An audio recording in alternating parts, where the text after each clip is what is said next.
আসসালামু আলাইকুম, কেমন আছেন সবাই? আশা করি আল্লাহর অশেষ রহমতে সবাই ভালো আছেন। আলহামদুলিল্লাহ, আমিও ভালো আছি। শাহিনুর রেসিপিতে সবাইকে আরও একবার ওয়েলকাম জানাচ্ছি নতুন আরও একটি রেসিপি দেখার জন্য। আজকে আমি তৈরি করে দেখাবো বেগুন দিয়ে তৈরি অসাধারণ মজার একটা নাস্তা। এটা কিন্তু একবার বানালে বারবার বানাতে ইচ্ছে করবে এমন একটা নাস্তা। ভীষণ মুচমুচে হয়, খেতে হয় অসাধারণ। অল্প কিছু উপকরণে ঝটপট করে বেগুন আর ময়দা দিয়ে তৈরি এই নাস্তাটা কিন্তু আজকে আমি তৈরি করে দেখাবো খুবই সহজে। আপনিও চাইলে এভাবে বানিয়ে নিতে পারেন। ছোট থেকে বড় সবাই কিন্তু পছন্দ করে খাবে। তো চলুন আজকে এটা কীভাবে বানিয়েছি দেখে নেওয়া যাক। আর আপনি আমার ভিডিওতে একটা লাইক করে চ্যানেলটি সাবস্ক্রাইব করে পাশেই থাকবেন আশা করছি। তো চলুন দেখে নেওয়া যাক মূল রেসিপিটি।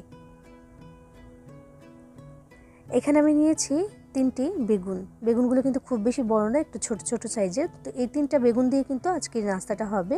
তো আমি এগুলোকে এখন কেটে নিচ্ছি। বিসমিল্লাহির রহমানির রহিম। বেগুন দিয়ে তৈরি এই নাস্তাটা কিন্তু সত্যিই অসাধারণ। চাইলে কিন্তু আপনিও বানিয়ে নিতে পারেন। দেখবেন যে কতটা টেস্টি হয় আর কতটা মুচমুচে হয়।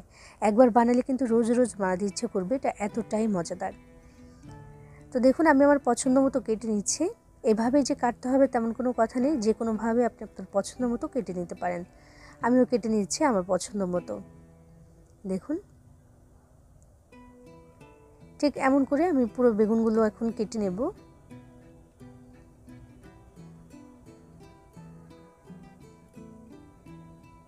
বেগুনগুলো কিন্তু আমি আগে থেকে একবার ধুয়ে নিয়েছি, তবুও কেটে নেওয়ার পরে কিন্তু অবশ্যই ধুয়ে নিতে হবে, কারণ বেগুন কাটার পরে কিন্তু কালো কালো হয়ে যায় এটার মধ্যে থাকা কষের কারণে। তো সেজন্যই কিন্তু এটাকে একটু ধুয়ে নিতে হবে। তো আগেও ধুয়ে নিয়েছিলাম, আমি কাটার পরে এখন ভালো মতো কিন্তু দুইবার একটু পানিটা বদল করে করে ধুয়ে নেব সুন্দর করে, যেন আলগা কষটা না থাকে। সেটা থাকলে কিন্তু একটু তিতাও লাগে, তো সেজন্য ভালো করে ধুয়ে নিতে হবে এখন এটাকে। তো ধুয়ে তারপর পানিটাকে ঝরিয়ে নিতে হবে যেন কোনো রকম পানির মধ্যে না থাকে। তো দেখুন আমি একটা বাটির মধ্যে নিয়ে নিলাম। এবার আমি নিয়ে নিচ্ছি এখানে লবণ। আমি এখানে 1 চা চামচের থেকে একটু কম পরিমাণে দিয়ে দিচ্ছি লবণ। আমি কিন্তু ধুয়ে ভালো মতো পানিটাকে ঝরিয়ে নিয়েছি। তো লবণটা আমি এখন ভালো করে মাখিয়ে দিচ্ছি এটার মধ্যে। লবণটা যেন বেগুনের এই টুকরোগুলোর গায়ে গায়ে ভালো মতো লেগে যায়, সেজন্য যে বাটিটা এইভাবে করে ধরে আমি এভাবে একটু ঝাঁকিয়ে নিচ্ছি যেন ভালো মতো মিশে যায়। তো মিশিয়ে দেওয়া হয়ে গেলে এবার এখানে দিয়ে দিতে হবে কর্নফ্লাওয়ার। একটু কর্নফ্লাওয়ার দেওয়ার কারণে কিন্তু এটা আরও বেশি মুচমুচে হবে আর খেতে ভীষণ ভালো হয়। তো সেজন্য আমি এখানে দিয়ে দিচ্ছি কর্নফ্লাওয়ার 3 টেবিল চামচ পরিমাণে। দিয়ে বাটিটাকে এভাবে ধরে একটু সাবধানতার সাথে ঝাঁকিয়ে নিতে হবে যেন প্রত্যেকটা বেগুনের গায়ে গায়ে যেন এই যে কর্নফ্লাওয়ারটা দিলাম এটা যেন একটু লেগে যায়।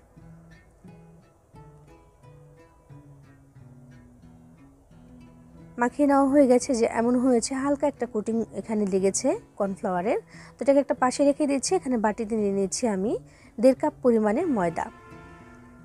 এবার আমি এখানে দিয়ে দিচ্ছি স্বাদ মতো লবণ, দিয়ে দিচ্ছি আধা চা চামচ পরিমাণে ধনিয়া গুঁড়া, আধা চা চামচ পরিমাণে জিরার গুঁড়া, এরপর দিয়ে দিচ্ছি আধা চা চামচ পরিমাণে চাট মশলার গুঁড়া আর 1 চা চামচ পরিমাণে চিলি ফ্লেক্স, আর দিয়ে দিচ্ছি সামান্য পরিমাণে একটু লাল মরিচের গুঁড়া, এটা দিলে কালারটা একটু সুন্দর আসবে।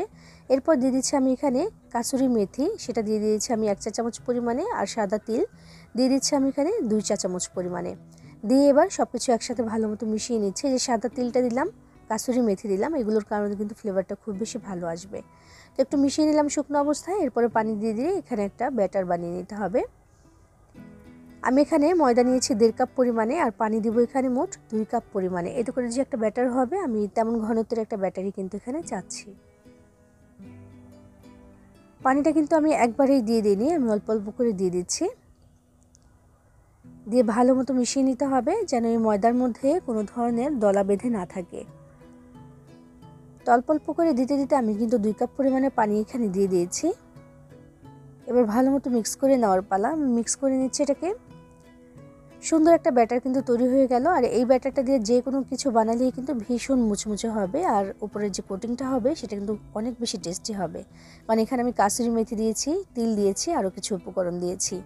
তো দেখুন মিশিয়ে নেওয়া হয়ে গেলে আমি ঘনত্বটা দেখিয়ে দিচ্ছি, ঠিক এমন হয়েছে দেখুন। অনেক বেশি ঘনও না আবার একেবারে পাতলাও না, এমন করে একটা ব্যাটার আমি এখানে বানিয়ে নিয়েছি। এবার যে বেগুনগুলো আমি আগে থেকে কর্নফ্লাওয়ার দিয়ে কোট করে রেখেছিলাম সেটা দেখুন নিয়ে এভাবে করে আমি চুবিয়ে চুবিয়ে এটাকে ভেজে নেব। আগে থেকে তেল গরম হতে দিয়ে দিয়েছিলাম। বিসমিল্লাহির রহমানির রহিম। অবশ্যই ডুবো তেল হতে হবে এই নাস্তাটা ভাজার ক্ষেত্রে, কারণ আমরা যেই বেগুনটা নিয়েছি ওটা কিন্তু একদম কাঁচা, তো সেটা ভালো মতো সেদ্ধ হতে হবে। তো সেজন্য কিন্তু আমি এখানে ডুবো তেল এটাকে ভাজবো, আর অবশ্যই চুলার আঁচটাকে একটু কমিয়ে তারপর ভাজতে হবে, যেন আবার পুড়ে না যায় সেদিকেও খেয়াল রাখতে হবে। অল্প আছে সুন্দর করে এটাকে উল্টে পাল্টে ভেজে নিতে হবে। বেশ কয়েকবার করে উল্টে পাল্টে ভেজে নিলে কিন্তু হয়ে যাবে। সময় লাগবে প্রায় 5 থেকে 6 মিনিটের মতো। চুলা আঁচটা বাড়িয়ে দিলে দেখা যাবে উপর থেকে ঠিকই বোঝা যাবে যে মুচমুচে হয়ে গেছে, তবে ভেতর থেকে কিন্তু বেগুনটা সেদ্ধ হবে না। তো সেজন্য কিন্তু চুলা আঁচটাকে মিডিয়ামে রেখে তারপরে এভাবে করে আমি ভেজে নিচ্ছি। বেশ কয়েকবার করে কিন্তু উল্টে পাল্টে দিতে হবে যেন ভালো মতো চারপাশ থেকে এটা ভাজা হয়। আর এমনিতেও যখন ডুবো তেলে ভাজবেন তখন কিন্তু দেখা যাবে যে চারপাশ থেকে ভালো মতো ভাজা হয়ে যাচ্ছে। তো এই জন্য কিন্তু ডুবো তেল নিয়েছি আমি। দেখুন বেশ কয়েকবার করে কিন্তু আমি উল্টে পাল্টে দিচ্ছি এটাকে।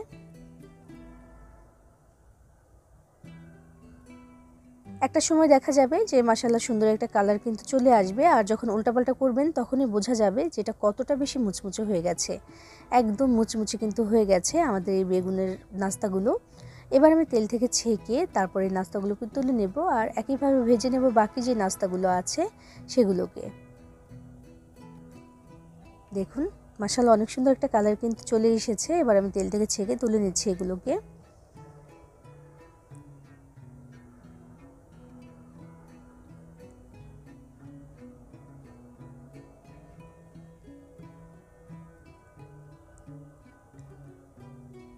ভেজে নিয়েছি সবগুলো নাস্তা। দেখতে পাচ্ছেন মাশাআল্লাহ দেখতে কতটা সুন্দর আর লোভনীয় লাগছে। এই নাস্তাটা কিন্তু সত্যিই খেতে অসাধারণ হয়।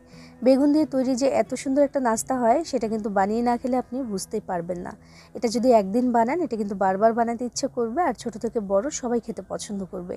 দেখুন আমি এক টুকরো ভেঙে দেখাচ্ছি যে ভেতর থেকে বেগুনটা একদম মাখনের মতো হয়ে গেছে গলে। দেখুন একদম গলে গেছে, একদম সেদ্ধ হয়ে গেছে।